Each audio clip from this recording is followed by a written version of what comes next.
ചിത്തി, ഞാൻ പറയുന്നുണ്ടൊന്നും തോന്നരുത്. ഇന്ദിര കുഞ്ഞു അഹല്യയും തമ്മിലുള്ള അടുപ്പം അത്ര ശരിയായ ദിശയ്ക്കാണെന്ന് എനിക്ക് തോന്നുന്നില്ല. നിനക്കെന്താ അങ്ങനെ തോന്നാൻ? പെരുമാറ്റം കണ്ടറിഞ്ഞൂടെ ആ തോണി ഏത് കരയ്ക്കാ അടുക്കാന്ന്? രണ്ടുപേരൊന്ന് ഉപദേശിക്കുന്നത് നന്നായിരിക്കും. ആ തോണി ഏത് കരയ്ക്കാ അടുക്കുന്നതെന്ന് എനിക്കറിയാം. കാരണം അതിന്റെ തുഴ പിടിക്കുന്നത് ഞാനാ. അവര് തമ്മിൽ അടുക്കേണ്ടത് എന്റെ ആവശ്യമാ. നിനക്കറിയോ, അഹല്യയ്ക്ക് പകരം ഗൗതമന്റെ സ്വത്ത് അനുഭവിക്കേണ്ടത് ഞാനാ. പക്ഷെ അഹല്യയെ കണ്ട നിന്റെ സാറിന് അവളെ മതി. അതുകൊണ്ടാണ് ഇല്ലാത്ത ജാതകദോഷവും പറഞ്ഞ് എന്നെ വേണ്ടാന്ന് വെച്ചത്. പക്ഷെ തോറ്റു കൊടുക്കാൻ ഞാൻ ഒരുക്കമല്ല. അഹല്യയെ ഗൗതമന്റെ ജീവിതത്തിൽ നിന്ന് ഒഴിവാക്കാനാണ് ഞാനിവിടെ വന്നത്.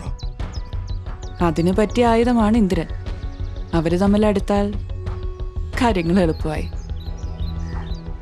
അതിന് നീ എന്റെ കൂടെ നിൽക്കണം. അതിന് ഞാൻ എന്ത് ചെയ്യാനാ? നീയൊന്ന് നിന്ന് തന്നാ മതി. ബാക്കിയൊക്കെ ഞാൻ ചെയ്തോളാം. നിന്റെ മനസ്സിലുള്ളത് എന്താന്ന് എനിക്കറിയാം.